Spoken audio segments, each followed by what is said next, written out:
Are you alright? I'm hurting here, though. I'm a dope, Max.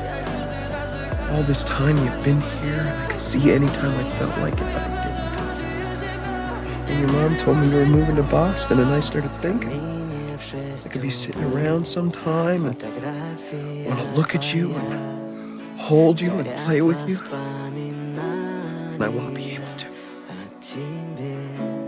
I don't think I'm going to do too well with that. I love you more than anything else in the world, Max. And you know it's true. I couldn't say it if it wasn't true.